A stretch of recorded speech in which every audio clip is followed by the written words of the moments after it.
The Seahawks come out firing on all cylinders in the first game of the year, but then fall flat on their faces in the second half.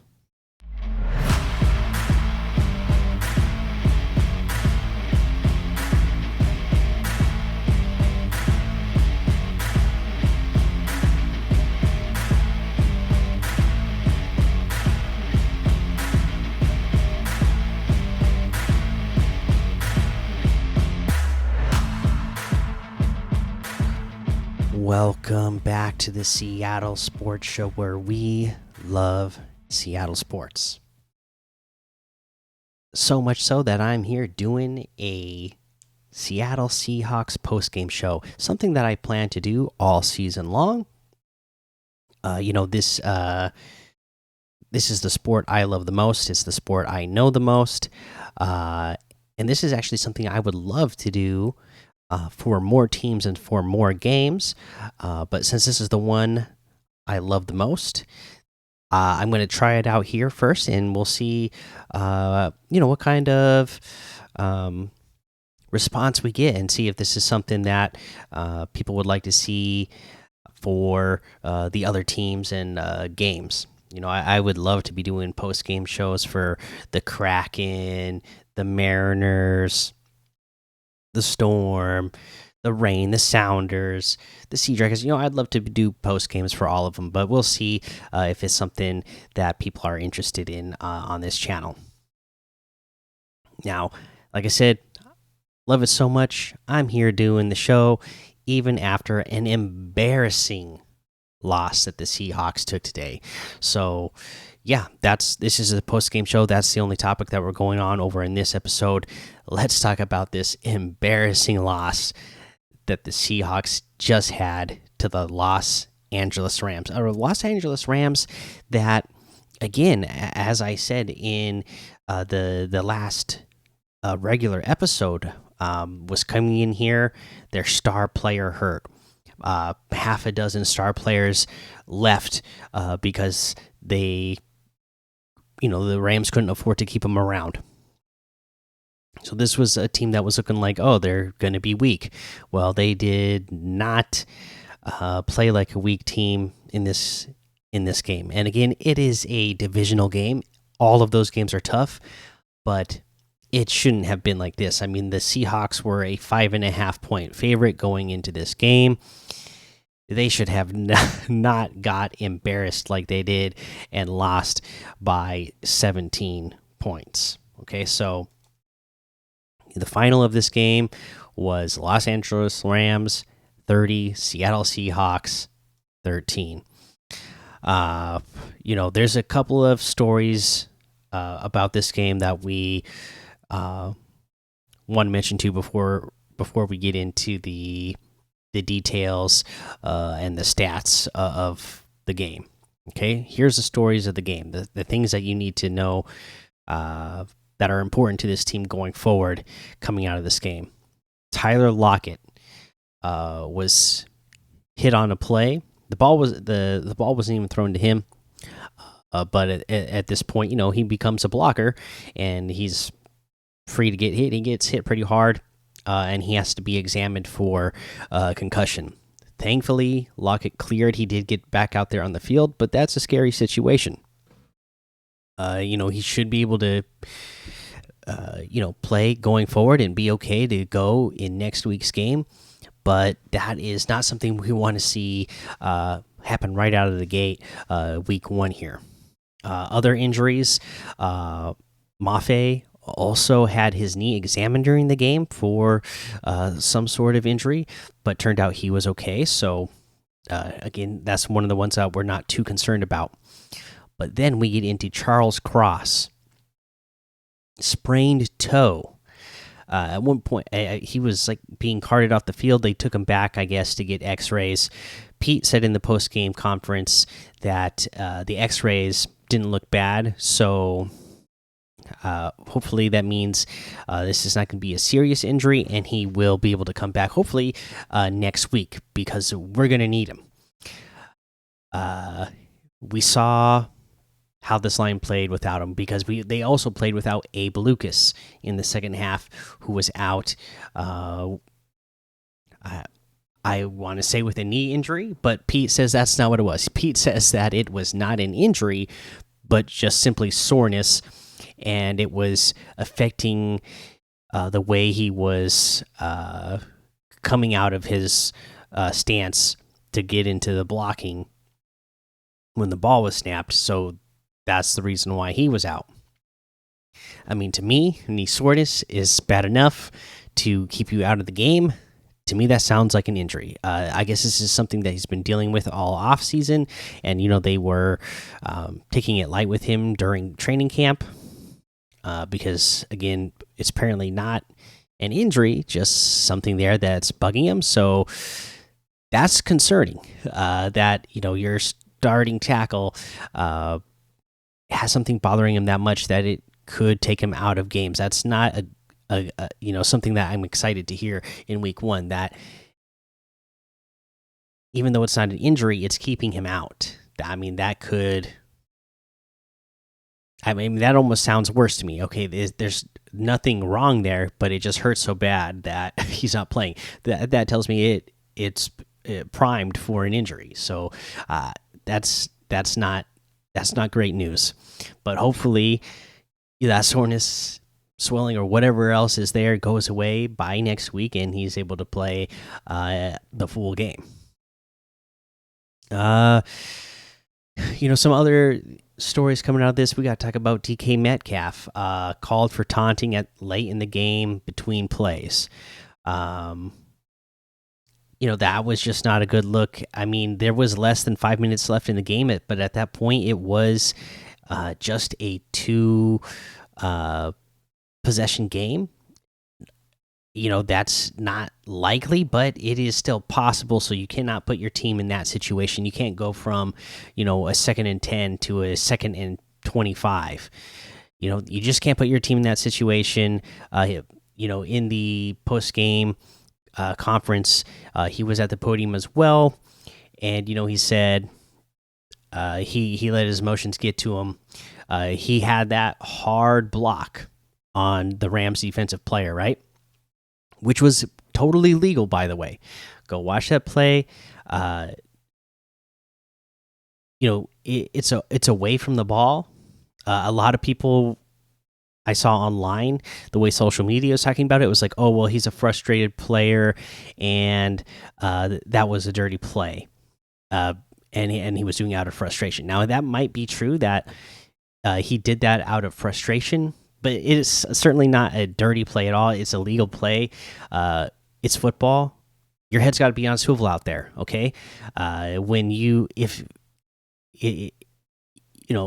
Offensive players, even if the ball is, being passed to the opposite side of the field or being run to the opposite side of the field, you're still taught to block the people in front of you. It's football. It's a tough game. That's part of the game, is intimidating your opponents and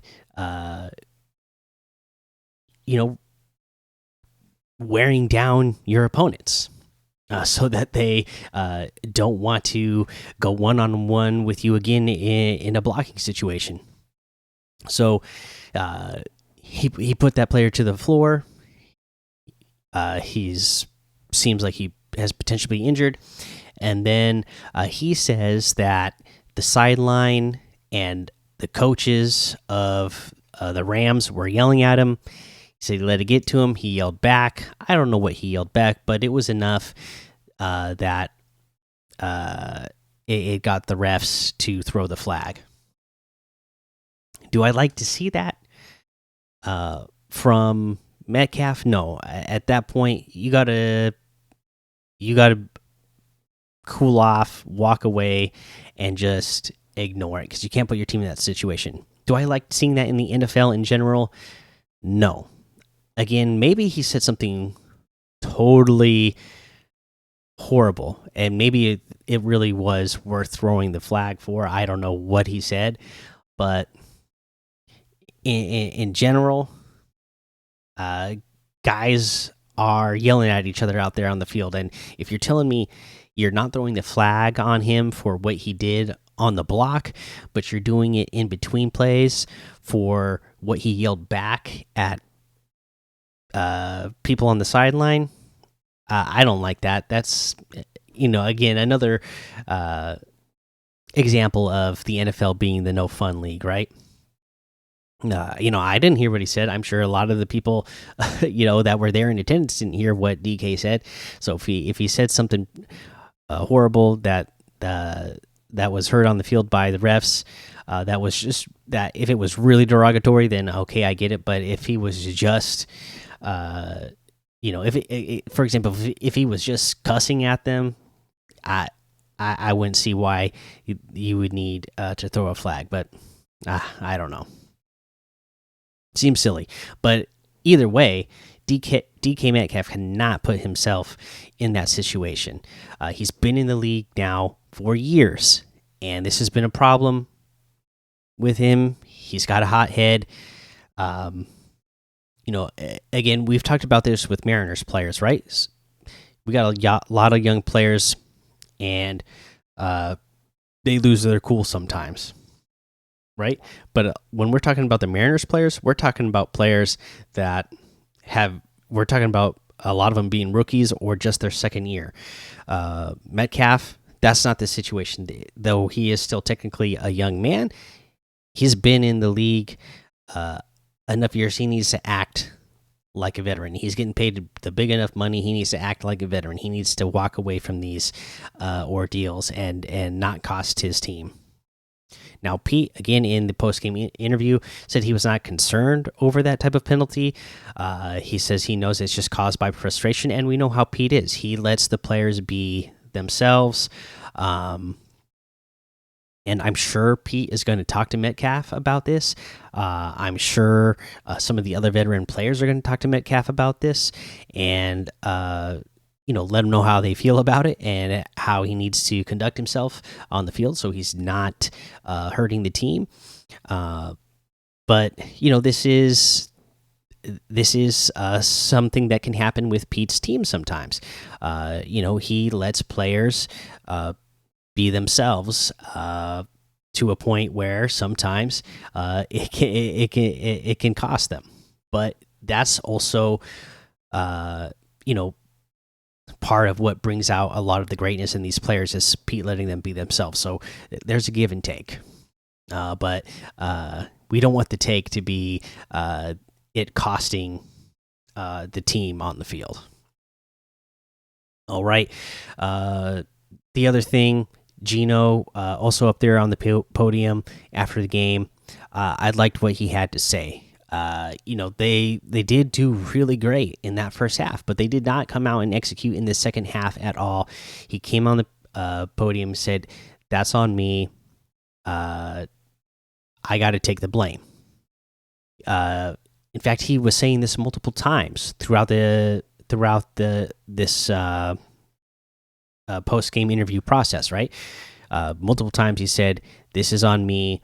I have to be more efficient. I have to make sure players are in the right position," because again, boom, boom, right off the bat, second half, both starting tackles go down and are out for the game.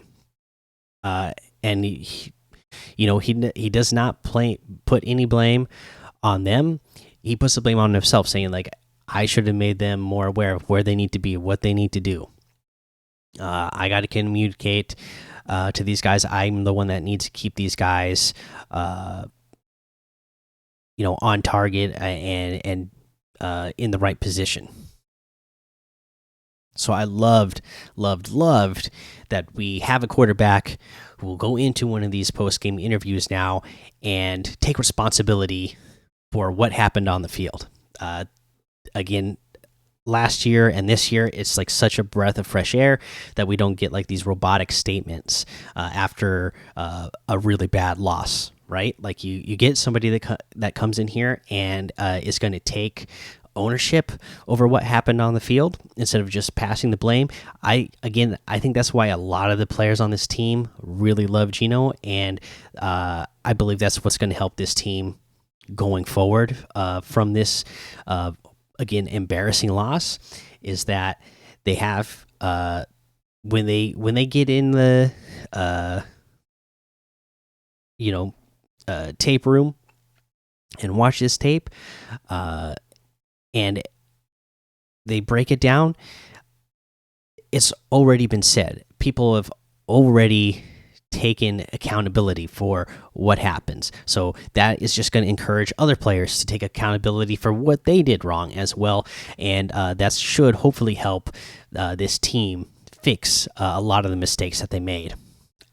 Speaking of those mistakes, Bobby Wagner talked a lot about those mistakes in the post game interview as well, saying that this team does need to learn from the losses and that they will take from them and they will get better going forward. And he felt like one of the biggest areas of weakness during the game was on third down situations. You got to get off the field. Defense, you cannot keep letting you just can't keep letting offenses convert on third downs, especially on those third and longs. Those are tailor made for this type of defense to stop an offense from converting on. You might be. We even saw it in the LOB days, right? The defense everybody loves. We saw how much defenses could take stuff underneath. Sure, fine, go ahead, take 1 or 2, 3 yards. That's not going to get you the first down. And that's the type of offense or the type of defense that we're running now. It should be the same thing, but something is not going right out there with the communication in the defensive backfield in this game. I don't, again, based off what they did last year, I don't expect that to be a season-long thing. It just seemed like something that was going on this season. But I am concerned about what was happening with the linebackers in coverage in this defense and in this scheme. It still did not feel like the linebackers knew where, even with Bobby Wagner being back in general on passing situations, linebackers seemed out of position constantly and just was letting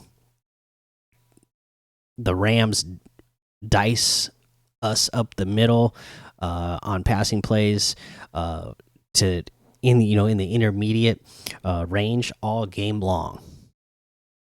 So again, like Bobby Wagner said, though, hopefully they learned. This is a linebacker core that's basically all new. I mean, Brooks was injured last year. The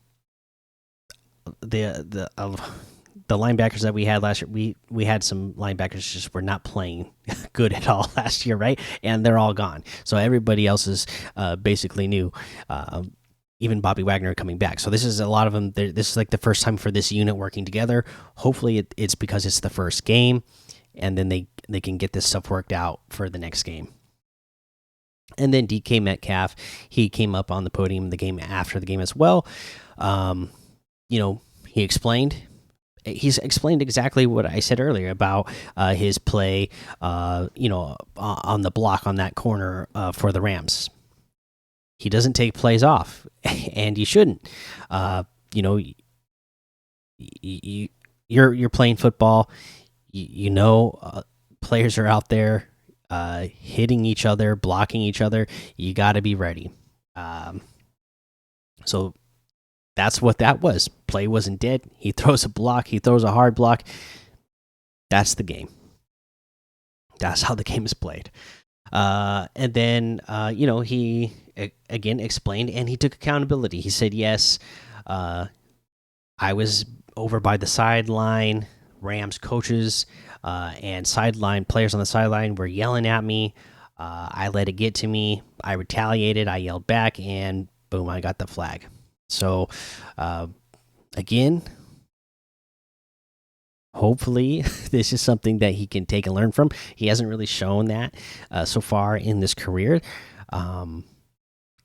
It seems like he can still blow up in these type of situations, and we need him to not do that, because again, this is late in the game. We can't have him doing it. Would be even worse. Imagine he does this towards the beginning of the game. Because this is the kind of a situation where, boom, you get a second offense, then you're ejected from the game. So we're already seeing it in game one. Teams are going to try to be targeting DK all season long, trying to get in his head and trying to make him react. So it's not good that we see it already week one, because now teams can already put that on their chalkboard and go, okay, see this guy, you can get to this guy. We can frustrate him and get him off his game. So not excited about that. So he's got to get those emotions in check quickly. So that's basically the stories coming out of the game here. We can go ahead and talk about the offense. That first half, they were looking like they were going to be a juggernaut of an offense that we could look forward to having all season long. K9 was explosive in that first half, running on running plays outside the tackles. And we were moving the ball. The passing was looking great. And then, the second half came. 2 starting tackles go down, but that's not a great excuse. You got to play with who you got in there, and everything broke down. We could not move the ball efficiently. We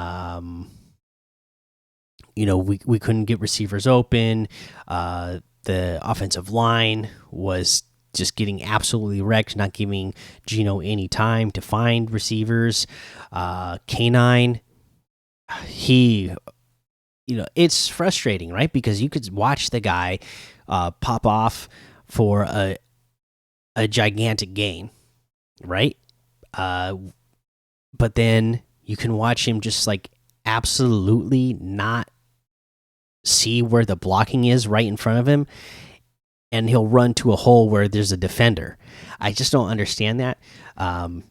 It's just not, it was something that was frustrating to see last year as a rookie, and now it's frustrating to see already in game one. That might be what we're looking forward to in year 2 of a season. This is exactly why they went out and drafted somebody like Zach Charbonnet in the 2nd round and kept somebody around like DJ Dallas, because we need people who can run between the tackles, who can follow blocks and have vision to where to run. The coaches are going to have to look at the tape on this, and they're going to need to decide, is K9 really an every down back? Because he was in most of the plays this game, and like I said, when it was good, it was good. But just like last year, when it's bad, it's bad. So they got to get that figured out. Either really go to a dual running back situation, or figure out if K9 can figure out how to follow a block. All right, and then the defense. I mean, not bad, right? I mean, they overall did really well in the first half of the game. The Rams, they come out and they score a touchdown right away on their first drive, right? And you're thinking, oh, that's not looking so good. And then the rest of the first half, they absolutely can't put anything together. They punt, they get a field goal blocked, they missed a field goal. Like we were doing pretty good on defense in that first half, and you were feeling like, all right, this is what we're looking for. They're not running big on us. We got all our corners out there who can cover, and then again, same, just like the offense, the defense totally broke down in the second half, giving me flashbacks to last year. It was like, okay, we can't get any pressure on the quarterback. They are just dicing us up the middle. where the linebackers would be covering the every receiver is finding the soft spot in the zones and just sitting there waiting. They just have to sit there and wait because the linebackers they're not rotating over to defend, so the quarterback just has to throw it to the spot and it's an easy reception. So that's something else they need to get figured out. I was hoping that was something that was going to get figured out right away with Bobby being back, but week one here, that has not gotten figured out. And then in general, the communication in the backfield was off. I mean, we are lucky that this game was actually as close as it was, that it wasn't worse. We lost by 17. It could have been a loss by 31. They could have easily had two more touchdowns. There was a couple of plays where communication in the backfield totally broke down, and receivers got by the corners and the safeties and were wide open and just dropped the ball. Matthew Stafford, he's a good quarterback. He got the ball to those receivers, and they dropped it. There was one where, Puka Nacua was open, and Stafford missed just barely. But he did miss. But there was the other two where there were drops, and they would have been off to the races for touchdowns. So in the second half there, it was bad. And we're lucky this game isn't even worse than it was. Like I said, defensive line didn't create pressure on Stafford. So that was the story of the defense. We can take a quick look at the stats for our Seahawks. Geno Smith, overall, he was 16 for 26 with 112 yards and one touchdown. Okay, that's not good. We want Geno to be, if that was like 20 and 26, that wouldn't be so bad. But the completion percentage there, being what it is, that's not what we're looking for. And again, just the efficiency, where we needed them to come up and we needed Geno to create on third down. Yes, in that second half, we're going up against Aaron Donald, and he's the man. But again, you got to be able to create in those type of situations, knowing the situation that you're in with both of your starting tackles being out. You have to be able to step up and figure out how you're going to adjust to that. Are you going to make more plays with your legs? Are you going to get the ball out faster?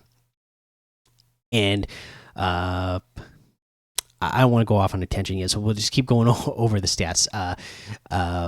Rushing wise, again, Walker dominated the field most of the time. 12 carries, 64 yards, for an average of 5.33 yards. So that all sounds good, but like I said, you break off a couple of big plays, that's going to bring your average up. But overall, again, just like last year, too many plays where you're not gaining. Okay, you can't have that many plays where it's a net gain of 0. Okay, you can't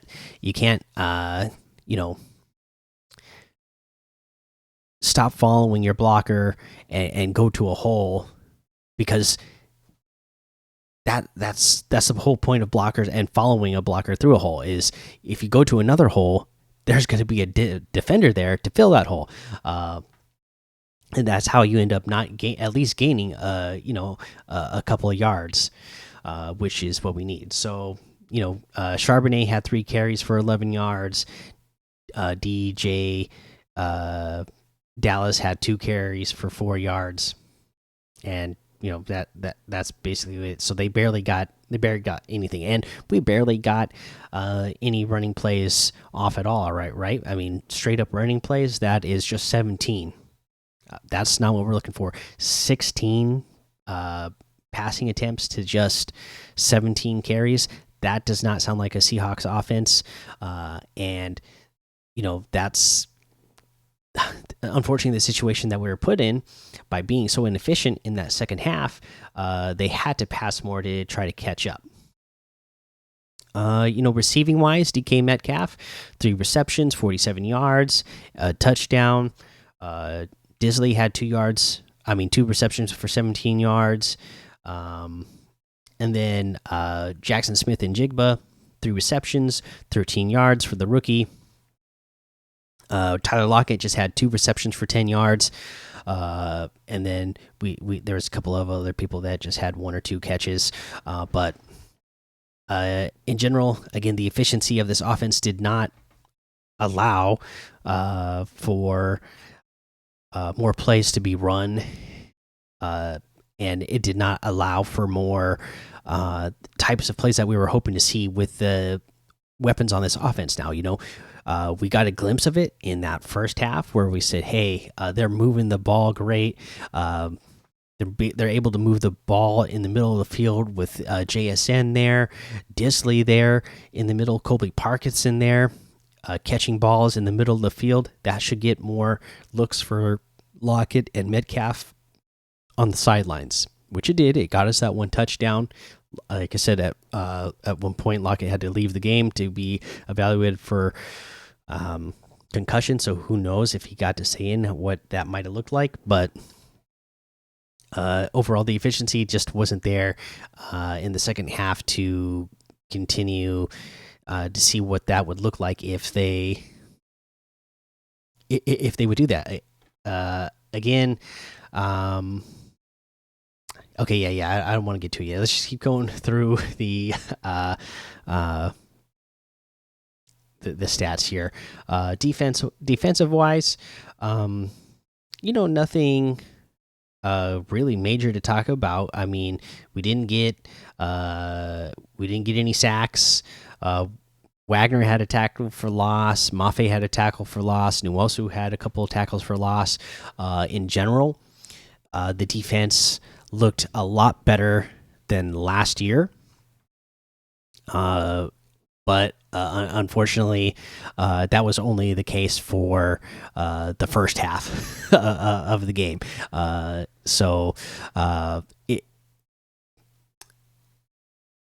And the one thing that we can come out of it feeling okay about is that it was not the defensive line that broke down in this. We should be a little bit disappointed that defensive line did not create more pressure on passing plays, because that should be the strength of this defensive line.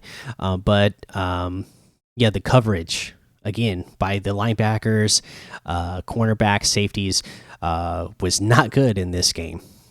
So that's not something I'm really concerned about, because I believe they will get it back together. Word is out there that Jamal Adams and Witherspoon are both going to be going to play in week 2. If that ends up being the case, then hopefully that's just going to help in those situations even more. Okay, so that's defense stats. I mean, we got some special teams. Jason Myers, oh my goodness, made 2 field goals. The long was 42, but he also missed a field goal, and that was a 6-point swing. Remember that when he got that field goal, the one he missed, that was right after the field goal that we blocked. So that could have been a 6-point swing. We could have been going into the half up 16-7 and being up by 2 possessions versus just 1 possession.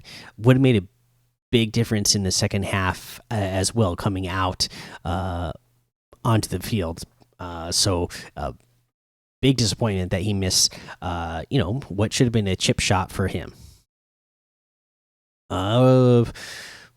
Return wise, hey, DJ Dallas was looking good out there as a returner. So I know it's a little bit unconventional the way Pete has been using bigger guys as kick and punt returners the last couple of years, but it seems to do pretty well. So we can keep up with that. Now for the Rams, my goodness, we let Matthew Stafford go 24 and 38 for 334 yards, no touchdowns, but no interceptions. Again, that was something that we were really looking for from this defense, is to create turnovers, and they could not do it in this game. Rushing wise, again, overall we should feel good. Good. Kyron Williams, 15 carries for just 52 yards. Cam Akers, listen to this, 22 carries, only 29 yards. All right, we held this team to under 100 yards. One of their players, the player that's supposed to be their star running back, averaged just 1.32 yards per carry. That is fantastic. That is something that we can hang our hat on, and this defensive line could say, hey, we plugged holes so that the linebackers could come up and make the tackles for short gains. Love to see it. Yeah, there was, again, a couple of plays where we saw the Rams gain a few yards, and they got rushing touchdowns that were from a few yards out. That's the NFL. There's going to be some running plays that go for 5, 6, 7 yards. You just don't want that to be every play, and it was good to see in this game that was only a couple of plays. Most of the time, we were on top of getting the run stopped in this game. Now, receiving wise, we let them have Tutu Atwell get 6 receptions for 119 yards. Puka Nakua had 10 receptions for 119 yards. The only positive for that is for me personally, because I picked up Puka Nakua in my fantasy team. So I have him to either score me fantasy points later through the year or use for trade bait. But my goodness, I thought this guy had a chance to be good, but I didn't think he was going to be this good right out the gate, having to play against the Seahawks. That was disappointing. Tyler Higbee had 3 receptions for 49 yards, and then nothing else of big note or anything. Defensive wise, they didn't have anybody like that went crazy, right? Besides Aaron Donald, just like making some crazy pressure up the middle, like what we would want to see the Seahawks doing. And I'm sure you all saw the clip of Gino yelling out, scared for his life, as Aaron Donald was coming down the pipe, barreling down right at him. Right. I'm not sure if you did, but it's pretty hilarious. He's we got Aaron Donald running a stunt, right, and then so he finds a hole straight up the middle, and you can hear Gino yell, "Oh my God!" as he sees Aaron Donald barreling right down towards him. You know what? I should pull that up, in fact, and we can watch that here, because it was just hilarious. Even though it's our guy, you still got to admit that this was funny to see. So let's check this out.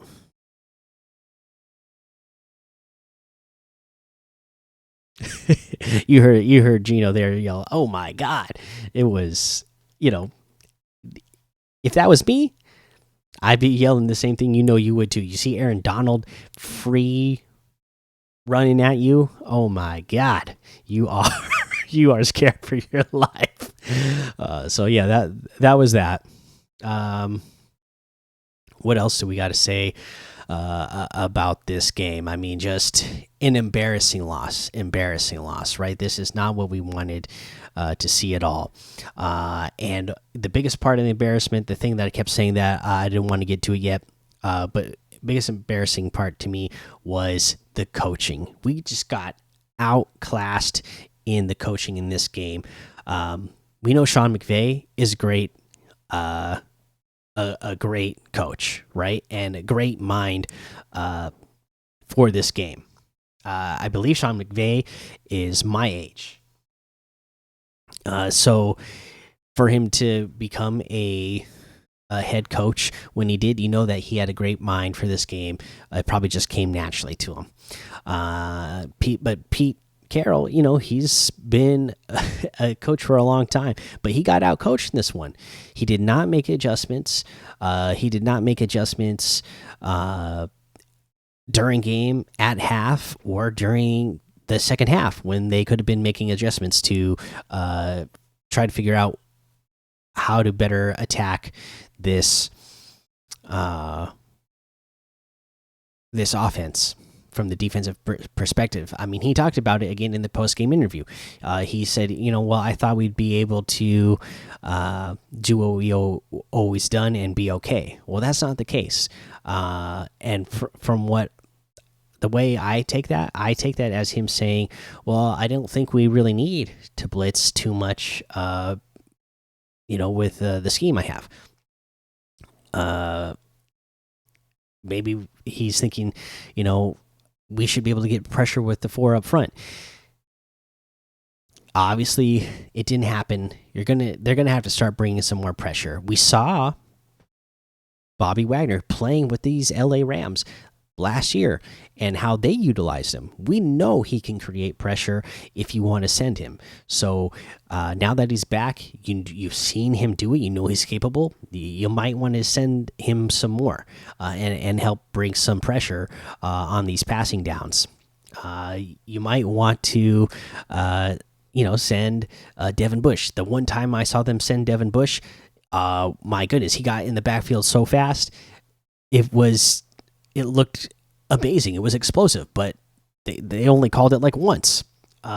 Maybe this is going to change when Devin Witherspoon and Jamal Adams come back, because that's how you're going to want to use Jamal Adams, is getting in their backfield. You know, we saw him break a single season record for sacks by a defensive back here with us, with the Seahawks.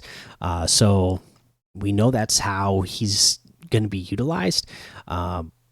But if he doesn't come back next week, you need to figure out who you're going to be doing that with, and who you're going to have help get pressure on the quarterback, because we're going up against a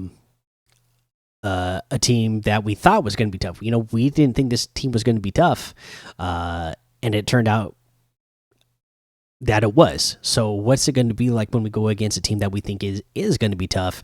You know, that's, you know, I'm worried about the next game, because their offensive line is elite.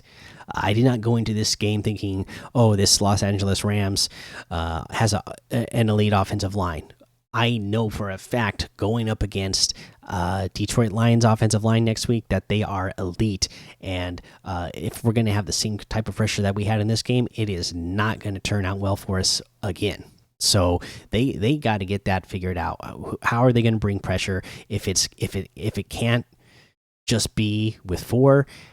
How are you going to bring the pressure, and how's that going to affect your scheme? And is Pete Carroll going to be ready to say, okay, I have to change my scheme a little bit? You know, I want to run this scheme, but with the personnel I have, that doesn't fit their strengths. It kind of felt like that last year. You know, sometimes the scheme didn't fit the strengths of the personnel. So if you're telling me the personnel doesn't fit the strengths of your scheme, then you need to change your scheme a little bit. You know, what they're running, the multiple defense, they don't have to change a lot. They just got to change the scheme of the coverage, and you know, decide to bring some pressure sometimes. Okay, it's that simple. Just don't leave your defensive line hanging out there if the way you have them running is not going to bring more pressure. All right, yeah. So that's the Seahawks in general. You know, like I said, embarrassing loss. Given everything we thought about this team going into week 1 and everything we knew about the Rams with the injuries and losing stars, it's just embarrassing that we lost to a team like that. but it is week 1. It is a divisional game. Those are always harder, and hopefully, this is the slap in the face that the Seahawks needed right out the gate, right? Because we know this team is talented. We know they have a lot of talent on this team. So they shouldn't be losing like this. So hopefully it's a wake up call already week 1, and that it's not going to come. They didn't have to have it happen later in the season in an important spot. Boom, you get it right out the gate week 1. You say, hey, wake up. the season has started, and hopefully this gets them on the right track. I mean, it's going to be a big deal next week going against those Detroit Lions and seeing if we can stop that juggernaut of an offense that they have over there. Because they are going to have even better receivers. They're going to have better running backs. They're going to have an elite offensive line. The quarterback might not be as good as the Rams quarterback. In fact, they got traded for each other, right? But he's shown a lot of improvement since he's been with Detroit and running that offense over there. So, this is going to be a big test. How do they respond to the loss this week, and especially knowing that they're going up against a juggernaut next week? But yeah, there you go. That's the Seahawks game. I want to know how are you feeling after this loss? How did you take it? What did you do to cool down afterwards? Were you angry and frustrated like me right after the game? I was. Thankfully for me, I have 5 kids. So what did my 5 kids want to do after the game was over? We went outside. We cleared the backyard. We played football back there. I grilled dinner. Came back inside, and they wanted me to play video games with them. So it's great being a dad. They they make me keep my cool, and I'm able to get over those emotions and move on quickly. So what do you do in those situations? How do you move on from a loss as a fan like this? How are you feeling about the team going forward? How do you think they're going to do next week? Yeah,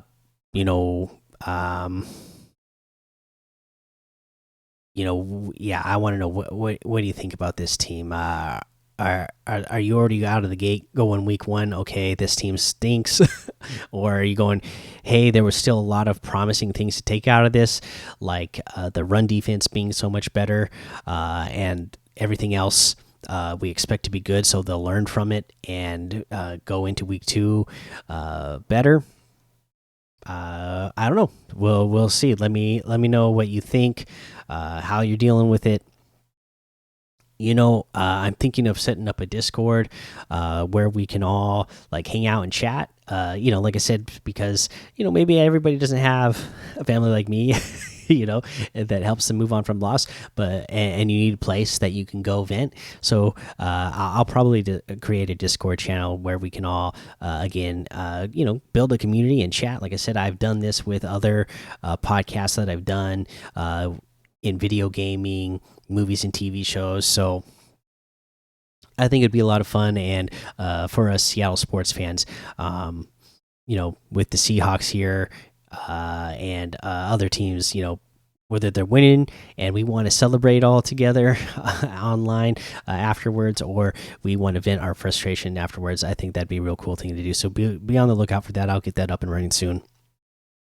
But until then, I would sure love if you subscribe to the channel here, hit the notification bell, hit the like on the video, again, comment down below, and leave a rating and review on whatever podcast platform you're listening on. And thanks for listening, and let's go Hawks and get a win in week 2. This has been the Seattle Sports Show, where we watch legends awaken and breathe fire. So take cover, because with the sea of sound you will see us rise to reign supreme and win forever.